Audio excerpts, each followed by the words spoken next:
ಅದಾದ್ಮೇಲೆ ಬೆಂಗಳೂರಿನಲ್ಲಿ ಮೂಲೆಯಲ್ಲೂ ಸುಮಾರು ಬೈಕ್ ಟ್ಯಾಕ್ಸಿ ಕಂಪ್ಲೇಂಟ್ ಶುರುವಾಯಿತು. ಗಾಂಜಾದಲ್ಲಿ ಮಾರಾಟ ಮಾಡ್ತಾರೆ,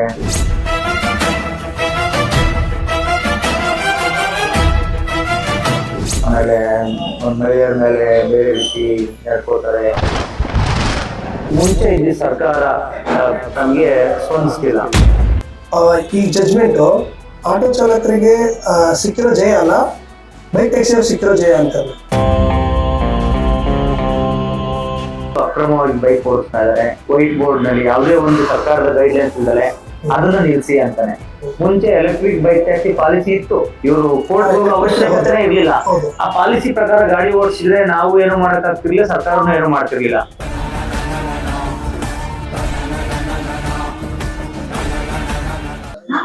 ಸ್ನೇಹಿತರೆ ನಮಸ್ತೆ, ನಾನು ಗಜಾಂತ್. ಏನಪ್ಪಾ ಅಂದ್ರೆ ಇವಾಗ ಒಂದು 2-3 ದಿನದಿಂದ ಒಂದು ಇಶ್ಯೂ ಓಡಾಡ್ತಾ ಇದೆ. ಏನಪ್ಪಾ ಅಂದ್ರೆ ಕೋರ್ಟ್ ಕಡೆಯಿಂದ ಒಂದು ಬೈಕ್ ಟ್ಯಾಕ್ಸಿ ಅನ್ನೋದು ಕೋರ್ಟ್ ಜಜ್ಮೆಂಟ್ ಆಯ್ತು ಅಂತ ಹೇಳ್ಬಿಟ್ಟು ಏನು ಓಡಾಡ್ತಾ ಇದೆ. ಅದ್ರ ಸಲುವಾಗಿ ಮಾತಾಡಕ್ಕೆ ನಮ್ ಜೊತೆ ಪೀಸ್ ಅಡ್ವಾಣದ ರಘುವನ್ ಇದ್ದಾರೆ. ನಮಸ್ತೆ. ನಮಸ್ತೆ, ಹೇಗಿದ್ದೀರಾ? ಚೆನ್ನಾಗಿದೆ. ಏನ್ ಖುಷಿನಾ? ತುಂಬಾ ಖುಷಿನೇ. ಇಷ್ಟು ವರ್ಷ ಹೋರಾಟ ಮಾಡಿ ಬೈಕ್ ಟ್ಯಾಕ್ಸಿ ವಿರುದ್ಧ ಮತ್ತೆ ಕೇಸ್ ಹಾಕಿಸ್ಕೊಂಡು ಮತ್ತೆ ಅಪಾದನೆಗಳನ್ನ ಹೊತ್ಕೊಂಡು ಇಷ್ಟು ಜಂಜಾಟದಲ್ಲಿ ಇವತ್ತು ನಮ್ಗೆ ಏನು ಹೈಕೋರ್ಟ್ ತೀರ್ಮಾನ ಕೊಟ್ಟಿದೆ, ಅದು ತುಂಬಾ ಖುಷಿ ಆಗ್ತಿದೆ.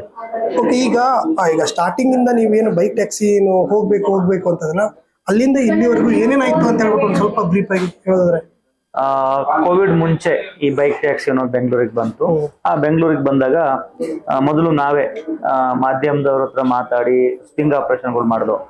ಅವಾಗ ಅದನ್ನ ತಗೊಂಡು ಸಾರಿಗೆ ಇಲಾಖೆಗೆ ಕೊಟ್ವಿ. ಅವಾಗ ಸಾರಿಗೆ ಇಲಾಖೆ ಯಾವುದೇ ಕಾರಣಕ್ಕೂ ನಾವು ಪರ್ಮಿಷನ್ ಕೊಟ್ಟಿಲ್ಲ ಅಂತ ಹೇಳಿದ್ರು. ಅದಾದ್ಮೇಲೆ ನಾವುಗಳೇ ಗಾಡಿ ಬುಕ್ ಮಾಡಿ RTO ಸರೆಂಡರ್ ಮಾಡ್ತಾ ಇದ್ವಿ. ನಾವೇ ಕಸ್ಟಮರ್ ತರ ಬುಕ್ ಮಾಡಿ, ಸರ್ ಇದಕ್ಕೆ ಪರ್ಮಿಷನ್ ಇದೆಯಾ ಇಲ್ವೋ ಅಂತೇಳಿ. ಅವಾಗ ಒಂದು 1,500 ವೆಹಿಕಲ್ಗೆ ಫೈನ್ ಹಾಕಿದ್ದಾರೆ. ಇದುವರೆಗೂ RTO ಹಿಡಿದವರಲ್ಲ, ನಾವು ಆಟೋ ಡ್ರೈವರ್ ವಾಲಂಟರಿ ಆಗಿ ನಾವೇ ಬುಕ್ ಮಾಡ್ಕೊಂಡು RTOಗೆ ಗಾಡಿನ ಸರೆಂಡರ್ ಮಾಡ್ತಿದ್ವಿ. ಅದು ಒಂದು ದೊಡ್ಡ ಮಟ್ಟದಲ್ಲಿ RTOಗೆ ಒಂದು 2 ಕೋಟಿಯಷ್ಟು ಆದಾಯನೂ ಬಂತು. ಅವಾಗ ಏನಾಯ್ತು, ಈ ಬೈಕ್ ಟ್ಯಾಕ್ಸಿ ಕಂಪ್ನಿಯವರು ಒಂದು ಸ್ಟೇಗೆ ಹೋಗ್ತಾರೆ ಹೈಕೋರ್ಟ್ಗೆ. ನಮ್ಮ ಮೇಲೆ ಈ ರೀತಿ ಇವ್ರು ಏನ್ ಮಾಡ್ತಾರೆ, ಒಂದು RTO ಇಲಾಖೆಗೆ ಒಂದು ಪರ್ಮಿಷನ್ಗೆ ಹಾಕ್ತಾರೆ, ನಮ್ಗೆ ಒಂದು ಪರ್ಮಿಷನ್ ಕೊಡಿ ಅಂತ.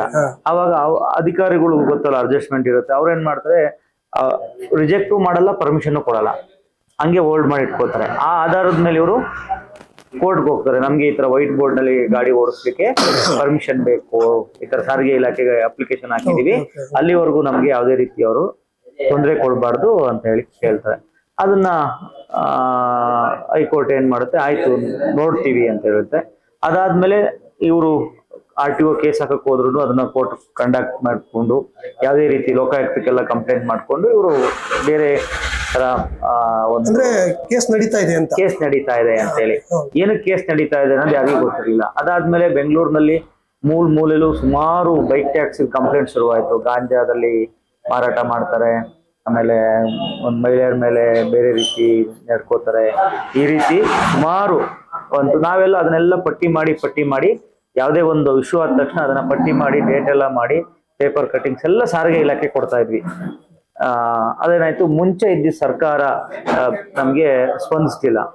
ಹೇಳ್ಬೇಕು ಅಂದ್ರೆ ಬೈಕ್ ಟ್ಯಾಕ್ಸಿ ಪಾಲಿಸಿ ತಗೊಬಂದ್ರು. 2021ರಲ್ಲಿ ಎಲೆಕ್ಟ್ರಿಕ್ ಬೈಕ್ ಟ್ಯಾಕ್ಸಿ ಅಂತ ಪಾಲಿಸಿ ಬಂತು. ಇವರು ಅದನ್ನ ಇಟ್ಕೊಂಡು ಪಾಲಿಸಿನ ಚೇಂಜ್ ಮಾಡ್ಲಿಕ್ಕೆ ತುಂಬಾ ಪ್ರಯತ್ನ ಪಟ್ರು. ನಾವು ಎಲೆಕ್ಟ್ರಿಕ್ ಬೈಕ್ ಟ್ಯಾಕ್ಸಿ ಏನದು ಅದನ್ನ ಕಾನೂನು ಪ್ರಕಾರ ಹೋಗಿದ್ರೆ ನಾವ್ ಯಾರು ಹೋರಾಟಕ್ಕೆ ಹೋಗಕ್ ಆಗ್ತಾನೆ ಇರ್ಲಿಲ್ಲ. ಪಾಲಿಸಿ ಇದೆ, ನಾವು ಕೊಡ್ಲೇಬೇಕಿತ್ತು. ಯಾವಾಗ ಇವರು ಎಲೆಕ್ಟ್ರಿಕ್ ನ ಬಿಟ್ಟು ವೈಟ್ ಬೋರ್ಡ್ ನಲ್ಲಿ ಶುರು ಮಾಡಿದ್ರು, ಅದು ಸಾರಿಗೆ ಇಲಾಖೆ ವಿರುದ್ಧ ಆಯ್ತು. ನಾವು ಅದನ್ನೆಲ್ಲ ಸರ್ಕಾರಕ್ಕೆ ಮನವರಿಕೆ ಮಾಡ್ತಾ ಇವತ್ತೇನಾಯ್ತು, ಈ ಸರ್ಕಾರ ಬಂದಾಗ ಏನ್ ಎಲೆಕ್ಟ್ರಿಕ್ ಬೈಕ್ ಟ್ಯಾಕ್ಸಿ ಪಾಲಿಸಿ ಇತ್ತು ಅದನ್ನ ವಾಪಸ್ ತಗೊಂಡ್ರು. ಇವತ್ತೇನಾದ್ರೂ ಆ ಪಾಲಿಸಿ ಇದ್ದಿದ್ರೆ ಕೋರ್ಟ್ ಏನ್ ಮಾಡೋದು, ಆ ಪಾಲಿಸಿ ಮುಖಾಂತರ ಗಾಡಿ ಓಡಿಸಿ ಅಂತ ಹೇಳ್ಬಿಡೋರು ಇವ್ರಿಗೆ. ಬಂದಾಗ ಅವ್ರನ್ನ ಇದ್ ಮಾಡಿ ಅಂತ ಹೇಳ್ತಿರ್ಲಿಲ್ಲ. ಈಗೇನಾಗಿದೆ, ಕರ್ನಾಟಕದಲ್ಲಿ ಪಾಲಿಸಿನೇ ಇಲ್ಲ, ಪಾಲಿಸಿನೇ ಇಲ್ಲ. ಪಾಲಿಸಿ ಆಗ್ಬೇಕಂದ್ರೆ ಸೆಷನ್ ನಡಿಬೇಕು, ಸೆಷನ್ ಅಲ್ಲಿ ಬಿಲ್ ಪಾಸ್ ಆಗ್ಬೇಕು, ಅದು ರಾಜ್ಯಪಾಲರಿಗೆ ಹೋಗ್ಬೇಕು, ಅಲ್ಲಿ ಸೈನ್ ಆಗಿ ಬರ್ಬೇಕು. ಅದಕ್ಕೆ ತುಂಬಾ ಇವರು ಒಂದು ಪಾಲಿಸಿ ಮಾಡಿದ್ರು, ಅದು ತುಂಬಾ ಟೈಮ್ ಹಿಡಿಯುತ್ತೆ. ಈಗಿರೋದ್ರಲ್ಲಿ ಪಾಲಿಸಿನೇ ಕ್ಯಾನ್ಸಲ್ ಆಗಿರೋದ್ರಿಂದ ಈಗ ಇದು ಬೈಕ್ ಟ್ಯಾಕ್ಸಿ ಓಡಿಸ್ಲಿಕ್ಕೆ ಇವರಿಗೆ ಸರ್ಕಾರದಿಂದ ಮುಂಚೆನೆ ಲೈಸೆನ್ಸ್ ಇರ್ಲಿಲ್ಲ. ನಾನು ನಿಮ್ ಕಳೆದ ಬಾರಿ ನಿಮ್ಮ ಮಾಧ್ಯಮದಲ್ಲಿ ಹೇಳಿದ್ವಿ, ಯಾವುದೇ ಒಂದು ಲೈಸೆನ್ಸ್ ಕೊಡುತ್ತೆ ಸರ್ಕಾರ ಅಂದ್ರೆ ಈ ಬೈಕ್ ಟ್ಯಾಕ್ಸಿ ಅಸೋಸಿಯೇಷನ್ ಎಲ್ಲ ತಪ್ಪು ಮಾಹಿತಿ ಕೊಡ್ತಾ ಇದಾರಲ್ಲ, ಕೋರ್ಟ್ ಕೊಡ್ಲಿಕ್ಕೆ ಬರೋದೇ ಇಲ್ಲ. ಓಕೆ ಸರ್ಕಾರ ಒಂದು ರೇಟ್ ಫಿಕ್ಸ್ ಮಾಡುತ್ತೆ. ಈಗ ಆಟೋಗೆ 15 ರೂಪಾಯಿ ಕಿಲೋಮೀಟರ್ ಫಿಕ್ಸ್ ಮಾಡಿದೆ, ಕಾರಿಗೆ 24 ರೂಪಾಯಿ ಕಿಲೋಮೀಟರ್ ಫಿಕ್ಸ್ ಮಾಡಿದೆ. ಈ ರೇಟಲ್ಲೇ ನಾವು ಅಂದ್ರೆ ಇದೆಲ್ಲನೂ ಕೂಡ ಸರ್ಕಾರಕ್ಕೆ ಗೊತ್ತಿತ್ತು ಅಲ್ವಾ ಮುಂಚೆನೆ? ಗೊತ್ತಿತ್ತು. ಈಗ ಕೋರ್ಟ್ ಅಂತ ಹೋದಾಗ ಕೋರ್ಟ್ ಮುಂದೆ ಸರ್ಕಾರನು ಕೈ ಕಟ್ಕೊಂಡೆ ಓಕೆ ಓಕೆ ಇರ್ಬೇಕಾಗತ್ತೆ. ಅದ್ರಲ್ಲಿ ನಾವು ತೀರ್ಪು ಏನ್ ಬರುತ್ತೆ ನಾವೇನ್ ಮಾಡಿದ್ವಿ, ಮುಂಚೆ ಇದ್ದಿದ್ದ ಅಡ್ವೊಕೇಟ್ ಇವ್ರನ್ನ ನಾವು ಚೇಂಜ್ ಮಾಡ್ಸಿದ್ವಿ. ನಮ್ಮೆಲ್ಲ ಸಂಘಟನೆ ಒಕ್ಕೂಟ ನಾವೆಲ್ಲ ಸೇರಿ ಗೊತ್ತಾಗುತ್ತೆ ತುಂಬಾ ಸರ್ಕಾರದ ಕಡೆಯಿಂದ ಅವರೇ ಮಾಡ್ಬೇಕು. ಈಗ ನಾವು ಆಗ್ಲಿ ಸಂಘ ಸಂಸ್ಥೆಯವರು ಫೀಸ್ ಕೊಟ್ಟು ಮಾಡಕ್ಕಾಗಲ್ಲ. ಈ ಕಂಪ್ನಿಯವರು ಪಂಜಾಬ್ ಮತ್ತೆ ಡೆಲ್ಲಿಯಿಂದ ಸುಪ್ರೀಂ ಕೋರ್ಟ್ ವಕೀಲರನ್ನ ಕರ್ಕೊಂಡ್ ಬಂದು ಇಲ್ಲಿ ನಡೆಸ್ತಾ ಇದ್ರು. ನಾವು ದುಡ್ಡು ಕೊಟ್ಟು ವಕೀಲರಿಗೆ ಕೊಡಕ್ಕಾಗ, ಅದಕ್ಕೆ ಸರ್ಕಾರದ ಮೇಲೆ ನಾವು ಪ್ರೆಸರ್ ಹಾಕಿ ಅದಕ್ಕೆ ಹೇಳ್ಬೇಕು ಅಂದ್ರೆ ರಾಮಲಿಂಗ ರೆಡ್ಡಿ ಅವರು ತುಂಬಾ ಸಪೋರ್ಟ್ ಮಾಡಿದ್ರು. ಯಾರು ಬೇಕು ವಕೀಲರು ನಿಮ್ಗೆ, ನಾನು ಅವ್ರನ್ನ ಅಡ್ವೊಕೇಟ್ ನ ನೇಮಕ ಮಾಡ್ತೀವಿ ಅಂತೇಳಿ ಇವತ್ತು ನಾವ್ ಯಾರನ್ನ ಹೇಳಿದ್ವಿ ಅವ್ರನ್ನ ನೇಮಕ ಮಾಡಿದ್ರು. ಸರ್ಕಾರದಲ್ಲಿ ಒಂದು ಟೀಮ್ ಆಗಿ ಸಾರಿಗೆ ಕಮಿಷನರ್ ಆಗಿರ್ಬೋದು, ಅಸಿಸ್ಟೆಂಟ್ ಕಮಿಷನರ್ ಆಗಿರ್ಬೋದು, ಮಿನಿಸ್ಟರ್ ಆಗಿರ್ಬೋದು, ಮತ್ತೆ ನಮ್ಮ ಶರ್ಮಾ ಸರ್ ಎಲ್ಲರೂ ಕುತ್ಕೊಂಡು ಯಾವ ರೀತಿ ಅದನ್ನ ಕೇಸ್ನ ಇಂಪ್ಲಿಮೆಂಟ್ ಆಗ್ಬೋದು, ಯಾವ ರೀತಿ ಅವ್ರನ್ನ ಕಟ್ಟ ಹಾಕ್ಬೋದು ಅಂತ ಹೇಳಿ ಪ್ರತಿಯೊಂದು ಮಾಹಿತಿನ ಕೋರ್ಟ್ ಮುಂದೆ ತಗೊಂಡೋಗಿ ಇವತ್ತು ನಿಮ್ಗೆ ಈ ಮ್ಯಾಟ್ರು ಈ ಜಜ್ಮೆಂಟ್ ಏನಾದ್ರು ಬರೋದ್ ಮುಂಚೆನೆ ಗೊತ್ತಿತ್ತಾ? ನಾವೆಲ್ಲ ಪ್ರತಿನಿತ್ಯ ನಾವು ಮಾಹಿತಿಲಿ ಇದ್ವಿ.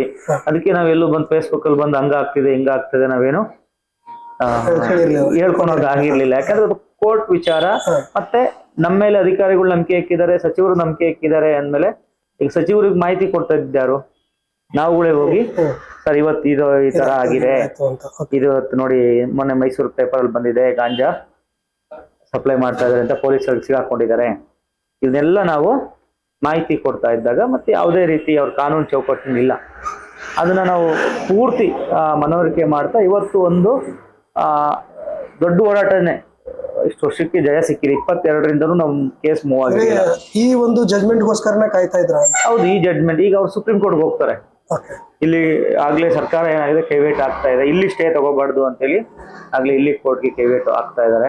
ಅದೇನಾದ್ರು ಇಲ್ಲಿ ತಗೊಳಕ್ಕಾಗಲ್ಲ, ಸುಪ್ರೀಂ ಕೋರ್ಟ್ಗೆ ಹೋಗ್ತಾರೆ. ಸುಪ್ರೀಂ ಕೋರ್ಟ್ ಅಲ್ಲೂ ಯಾವುದೇ ಕಾರಣಕ್ಕೂ ನಮ್ಮ ಪರನೇ, ಡೆಲ್ಲಿ ಹೋದಾಗ್ಲೂ ಅಷ್ಟೇನೆ, ಮಹಾರಾಷ್ಟ್ರ ಹೋದಾಗ್ಲೂ ಅಷ್ಟೇನೆ ಬೈಕ್ ಟ್ಯಾಕ್ಸಿ ಪರ ತೀರ್ಮಾನ ಕೊಟ್ಟಿಲ್ಲ ಸುಪ್ರೀಂ ಕೋರ್ಟ್. ಸ್ಟೇನೂ ಕೊಟ್ಟಿಲ್ಲ. ಅಂದ್ರೆ ಏನು ನಮ್ಮ ಕರ್ನಾಟಕ ಹೈಕೋರ್ಟ್ ಇದೆ ಅದನ್ನೇ ತಿಳಿದಿದ್ದಾರೆ. ಅಲ್ಲಿಗೆ ಹೋದ್ರು ನಮ್ಗೆ ಅಲ್ಲೂ ಆದಷ್ಟು ಬೇಗನೆ 1 ತಿಂಗಳು 2 ತಿಂಗಳೊಳಗಡೆನೋ ನಮ್ಗೆ ಅಲ್ಲೂ ನ್ಯಾಯ ಸಿಗುತ್ತೆ. ಯಾಕಂದ್ರೆ ಕಾನೂನಲ್ಲಿ ವೈಟ್ ಬೋರ್ಡ್ ನಲ್ಲಿ ಇಲ್ಲ. ಮೋಟಾರ್ ವೆಹಿಕಲ್ ಆಕ್ಟ್ ಅಲ್ಲಿ ಬದಲಾವಣೆ ಮಾಡ್ತೀವಿ ಅಂತ ಓಡಾಡ್ತಾ ಇದಾರೆ. ಆದ್ರೆ ವೈಟ್ ಬೋರ್ಡ್ ನಲ್ಲಿ ಅವ್ರು ಯಾರು ಬಂದು ನೀವು ಕಮರ್ಷಿಯಲ್ ಮಾಡಿ ಅಂತ ಹೇಳಲಿಕ್ಕೆ ಅದು ಬರಲ್ಲ. ಅದು ಇನ್ನೊಂದು ನಾನು ಎಲ್ಲೋ ನೋಡಿದೆ, ಈ ಜಜ್ಮೆಂಟ್ ಆಟೋ ಚಾಲಕರಿಗೆ ಸಿಕ್ಕಿರೋ ಜಯ ಅಲ್ಲ, ಬೈಕ್ ಟ್ಯಾಕ್ಸಿ ಅವ್ರು ಸಿಕ್ಕಿರೋ ಜಯ ಅಂತಂದ್ರು. ಅದೇ ಈಗ ಬೈಕ್ ಟ್ಯಾಕ್ಸಿ ಅಸೋಸಿಯೇಷನ್ ಅವರು ಅವ್ರ ಅಸ್ತಿತ್ವ ಉಳಿಸ್ಕೊಳಕ್ಕೋಸ್ಕರ ಈ ರೀತಿ ಹೇಳ್ತಾ ಇದಾರೆ. ನಾವು ಹೋರಾಟ ಮಾಡ್ತಿದ್ಯಾರು ಈ ಯಾರು ಅಕ್ರಮವಾಗಿ ಬೈಕ್ ಓಡಿಸ್ತಾ ಇದಾರೆ, ವೈಟ್ ಬೋರ್ಡ್ ನಲ್ಲಿ ಯಾವುದೇ ಒಂದು ಸರ್ಕಾರದ ಗೈಡ್ಲೈನ್ಸ್ ಇಲ್ದಲೆ ಅದನ್ನ ನಿಲ್ಸಿ ಅಂತಾನೆ. ಮುಂಚೆ ಎಲೆಕ್ಟ್ರಿಕ್ ಬೈಕ್ ಟ್ಯಾಕ್ಸಿ ಪಾಲಿಸಿ ಇತ್ತು, ಇವರು ಕೋರ್ಟ್ಗೆ ಹೋಗೋ ಅವಶ್ಯಕತೆನೇ ಇರ್ಲಿಲ್ಲ. ಆ ಪಾಲಿಸಿ ಪ್ರಕಾರ ಗಾಡಿ ಓಡಿಸಿದ್ರೆ ನಾವು ಏನು ಮಾಡಕ್ ಆಗ್ತಿರ್ಲಿಲ್ಲ, ಸರ್ಕಾರನು ಏನು ಮಾಡ್ತಿರ್ಲಿಲ್ಲ. ಇವ್ರು ಯಾರು ಆ ಪಾಲಿಸಿ ಪ್ರಕಾರ ರನ್ ಮಾಡ್ಲಿಲ್ಲ. ರನ್ ಮಾಡ್ದಲೆ ಇವತ್ತು ಬಂದು ನಮಗ್ ಜಯ ಸಿಕ್ತು ಅಂದ್ರೆ ಏನು ಅಂದ್ರೆ ಈಗ ಸರ್ಕಾರ ಏನ್ ಹೇಳಿದೆ, ಈಗ ಅವ್ರಿಗೆ ಅಂದ್ರೆ 6 ವಾರಗಳ ಕಾಲ ಗಡುವು ಕೊಟ್ಟಿದೆ ಕಂಪ್ನಿಗಳಿಗೆ. ಇಲ್ಲ, ಕಂಪ್ನಿಗಳಿಗೆ ಅಂದ್ರೆ ಸರ್ಕಾರಕ್ಕೆ ಗಡುವು ಕೊಟ್ಟಿದೆ. 6 ವಾರಗಳ ಕಾಲ ಇವರು ಬಂದ್ ಮಾಡಿಸೋ ಜವಾಬ್ದಾರಿ ಸರ್ಕಾರದ್ದು. ಅವರು ಅಷ್ಟು ಕೋರ್ಟ್ ಆರ್ಡರ್ನ ಒಪ್ಕೊಂಡು 6 ವಾರ ಬಂದ್ ಮಾಡಿದ್ರೆ ತುಂಬಾ ಒಳ್ಳೆಯದು. ಬಂದ್ ಮಾಡ್ಬೇಕು. ಮಾಡದ ಹೋದ್ರೆ ಸರ್ಕಾರ ಬಂದ್ ಮಾಡಿಸ್ಬೇಕು. ಸರ್ಕಾರಕ್ಕೆ ಪೂರ್ತಿ ಪ್ರಮಾಣದ ಅಧಿಕಾರ ಕೊಟ್ಟಿದೆ. ಮತ್ತೆ 3 ತಿಂಗಳು ಆದ್ಮೇಲೆ 3 ತಿಂಗಳೊಳಗಡೆ ಒಂದು ಗೈಡ್ಲೈನ್ಸ್ ಮಾಡಿ ಯಾವ ರೀತಿ ಇದೆ. ಈಗ ಪಬ್ಲಿಕ್ ಈಗ ನಮ್ದು ಮೀಟ್ರು ಜಾಸ್ತಿ ಆಗ್ಬೇಕು ಅಂದಾಗ ನಾವು ಒಬ್ರು ಕೇಳಿದ್ರೆ ಆಗಲ್ಲ. ನಮ್ ಮೀಟಿಂಗ್ ಅಲ್ಲಿ ಎಷ್ಟೇ ಮೀಟಿಂಗ್ ಅಲ್ಲಿ ಬೆಂಗಳೂರಿನ ಪ್ರತಿನಿಧಿಸುವಂತ ಪ್ರಯಾಣಿಕರು ಬರ್ತಾರೆ, ಅವರು ಹೇಳ್ಕೋಬಹುದು ನನ್ಗೆ ಕೊಡಿ ಸರ್ ಮೀಟ್ರನ್ನ ಜಾಸ್ತಿ ಇಲ್ಲ ಕೊಡಬೇಡಿ ಅಂತನು. ಇಲ್ಲೂ ಅದೇ ತರ ಆಗುತ್ತೆ. ಬೆಂಗಳೂರಿನ ಪ್ರಯಾಣಿಕರು ಬರ್ತಾರೆ, ಸಂಘ ಸಂಸ್ಥೆಗಳನ್ನ ಎಲ್ಲರನ್ನು ಮಾತಾಡಿ ಇದು ಬೇಕಾ ಬೆಂಗಳೂರಿಗೆ ಅಂತ. ನಮ್ಮ ವಾದ ಬೇಡ ಅಂತ. ನಾವು ಏನು ಅಂದ್ರೆ ಎಲ್ಲಾ ರೀತಿಯಿಂದನೂ ಚರ್ಚೆ ಮಾಡಿ ಎಲ್ಲ ರೀತಿ ಚರ್ಚೆ ಮಾಡ್ತಾರೆ. ಯಾಕೆ ಯಾರಿಗೂ ತೊಂದರೆ ಆಗದೇ ರೀತಿಯಲ್ಲಿ. ಅದೇ ರೀತಿ ಮತ್ತೆ ಈಗ ಆಟೋ ರಿಕ್ಷಾಗೆ ಅಂದ್ರೆ ವರ್ಷಕ್ಕೆ 20,000 ಮಾತ್ರ ಪರ್ಮಿಟ್ ಓಪನ್ ಹೌದು ಇದೆ. ಹೌದು. ಅದೇ ರೀತಿ ಅವ್ರಿಗೂ ಏನಾದ್ರು ಸರ್ಕಾರ ಪರ್ಮಿಟ್ ಕೊಟ್ಟು ಮಾಡುತ್ತೋ ಬಿಡುತ್ತೋ. ಮತ್ತೆ ಮಹಾರಾಷ್ಟ್ರದಲ್ಲಿ ಏನೋ 50 ಬೈಕಿಗೆ ಪರ್ಮಿಷನ್ ಕೊಟ್ಟಿದೆ ಈಗ ರೀಸೆಂಟ್ ಆಗಿ ಸುಪ್ರೀಂ ಕೋರ್ಟ್ ಗೈಡ್ಲೈನ್ಸ್ ಅಲ್ಲಿ. 50 ತಗೊಂಡವರು ಕಂಪ್ನಿ ರನ್ ಮಾಡಕ್ ಯಾವುದೇ ಕಾರಣಕ್ಕೂ ಆಗಲ್ಲ. ಅದು ಇಲ್ಲೂ ನಮ್ಗೆ ನಾವು ಕಷ್ಟ ಬಿದ್ದು ದುಡಿಯೋಕೆ ನೂರಾರು ದಾರಿ ಇದೆ. ಇಲ್ಲಿ ಏನಾಗಿದೆ, ನಾವು ಬೈಕ್ ಟ್ಯಾಕ್ಸ್ ವಿರೋಧಿಗಳಲ್ಲ ನಾವು. ಇವ್ರು ಏನಾಗಿತ್ತು, ಬೈಕ್ ಟ್ಯಾಕ್ಸಿನ ದುರುಪಯೋಗ ಪಡಿಸ್ಕೊಂಡು ತುಂಬಾ ಜನ ಪಟ್ರು. ಕಾಲೇಜ್ಗೆ ಹೋಗೋ ಸ್ಟೂಡೆಂಟ್ಗಳು 2 ಅವರು ಕಾಲೇಜ್ಗೆ ಹೋಗ್ದಂಗೆ ಇಲ್ಲಿ ಗಾಡಿ ಓಡಿಸ್ಕೊಳೋದು, ಗಾರ್ಮೆಂಟ್ಸ್ಗೆ ಹೋಗೋ ಹುಡುಗರು ಕೆಲ್ಸಕ್ಕೆ ಹೋಗೋದು, ಮತ್ತೆ 50,000 60,000 ಸಂಬಳ ತಗೋತಾ ಇದ್ದಂತ IT ಎಂಪ್ಲಾಯಿಗಳು ಸಹ ಬೆಳಗ್ಗೆ ಅವ್ರ ಕೆಲ್ಸಕ್ಕೆ ಹೋಗ್ಬೇಕಾದ್ರೆ ಅಪ್ಲಿಕೇಶನ್ ಆನ್ ಮಾಡ್ಕೊಂಡು ಎಕ್ಸ್ಟ್ರಾ ಅರ್ನಿಂಗ್ ಮಾಡ್ತಾ ಇದ್ರು. ಇದೆಲ್ಲ ವ್ಯಾಪಾರ ನಮ್ಮ ಆಟೋ ಚಾಲಕರು, ಟ್ಯಾಕ್ಸಿ ಚಾಲಕರು ಇತ್ತು. ಈಗ ನೀವು 3 ತಿಂಗಳಲ್ಲಿ ಏನು ಹೇಳಿದ್ದಾರೆ ಸರ್ಕಾರಕ್ಕೆ, ಅಕಸ್ಮಾತ್ ಏನಾದ್ರು ಈಗ ಆಟೋಗಳಿಗೆ ಯಾವ ರೀತಿ ಪರ್ಮಿಟ್ ಕೊಟ್ಟಿದ್ದಾರೆ, ಎಲ್ಲೋ ಬೋರ್ಡ್ ಕೊಟ್ಟಿದ್ದಾರೆ, ಆ ರೀತಿ ಮಾಡ್ಕೊಡೋ ಏನೋ ಪ್ಲಾನ್ಗಳು ಏನಾದ್ರು ನಡೆಯುತ್ತಾ ಅಂತ? ನಡೆಯುತ್ತೆ, ತುಂಬಾ ದೊಡ್ಡ ಮಟ್ಟದಲ್ಲೇ ಇವ್ರು ಲಾಬಿ ಮಾಡ್ತಾ ಇದಾರೆ. ಆಗ್ಲೇ ಒಬ್ರು ಸಚಿವರ ಹೆಸರು ಬಂತು, ಅವರೇ ಮುಂದೆ ನಿಂತ್ಕೊಂಡು ಮಾಡ್ತಾ ಇದಾರೆ ಅಂತೇಳಿ. ಒಬ್ರು ಪ್ರಭಾವಿ ಸಚಿವರು ಕಳೆದ ಬಾರಿ ಓಲಾ ಊಬರ್ ಬಂದಾದಾಗ್ಲೂ ಅವರೇ ಮುಂದೆ ನಿಂತ್ಕೊಂಡು, ಕುಮಾರಸ್ವಾಮಿ ಅವರು ಇದ್ದಾಗ ಬಂದಾಗಿತ್ತು, ಅವಾಗ್ಲೂ ಅವ್ರು ಮುಂದೆ ನಿಂತ್ಕೊಂಡು ಮಾಡ್ಸಿದ್ರು.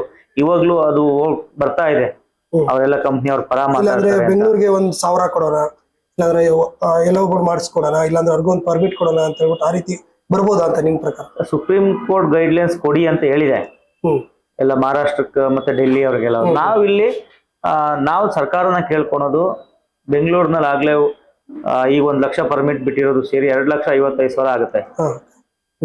ಆಮೇಲೆ ಕಾರ್ಗಳಿಗೆ ಪರ್ಮಿಟ್ ಲಿಮಿಟೇ ಇಲ್ಲ. ಕಾರ್ಗಳಿಗೆ ಎಷ್ಟು ಗಾಡಿ ಬೇಕಾದ್ರೂ ರಿಜಿಸ್ಟರ್ ಆ ತರ ಇರ್ಬೇಕಾದ್ರೆ ಮತ್ತೆ ನೀವಿಲ್ಲಿ ಬೈಕ್ ಟ್ಯಾಕ್ಸಿಗೆ ಅನುಮತಿ ಬೇಡ. ಈಗ ರೆಂಟಲ್ ಬೈಕ್ ಕೊಡ್ತಾ ಇದ್ರು, ಬೌನ್ಸರ್ ಕೊಡ್ತಾ ಇದ್ರು, ಇನ್ನೊಂದು ಕಂಪ್ನಿ, ಅದನ್ನ ಬೇಕಾದ್ರೆ ಮಾಡ್ಕೊಳ್ಳಿ. ನಿಮ್ಗೆ ಅವ್ರಿಗೆ ಅವಶ್ಯಕತೆ ಇದ್ರೆ ಅವ್ರ ಬೈಕ್ ತಗೊಂಡು ಕೆಲ್ಸಕ್ಕೆ ಹೋಗ್ಲಿ. ಅದನ್ನ ಬಿಟ್ಟು ಕಸ್ಟಮರ್ನ ಒಂದ್ ಕಡೆಯಿಂದ ಒಂದ್ ಕಡೆ ಕರ್ಕೊಂಡು ಹೋಗ್ಲಿಕ್ಕೆ ಅವಕಾಶ ಬೈಕ್ ಟ್ಯಾಕ್ಸಿ ಬೇಡ. ಅಕಸ್ಮಾತ್ ಗೈಡ್ಲೈನ್ಸ್ ರೆಡಿ ಮಾಡಿ ಮಾಡಿದ್ರು ಅಂದ್ರೆ ನಮ್ಮ ವಿರೋಧ ಸರ್. ನಾವು ಆಟೋ ಚಾಲಕರ ಪರವಾಗಿದ್ದೀವಿ. ಸರ್ಕಾರ ಆಟೋ ಚಾಲಕರ ವಿರೋಧ ನೀತಿ ಏನೇ ಮಾಡಿದ್ರು ನಾವು ಅದು ವಿರೋಧವಾಗಿ ತೋರಿಸೋದಕ್ಕೆ ಹೋರಾಟ ಮಾಡ್ಲಿಕ್ಕೆ ಇವತ್ತು ಸಚಿವರಿಗೂ ಅದೇ ಹೇಳಿ ಬಂದಿರೋದು.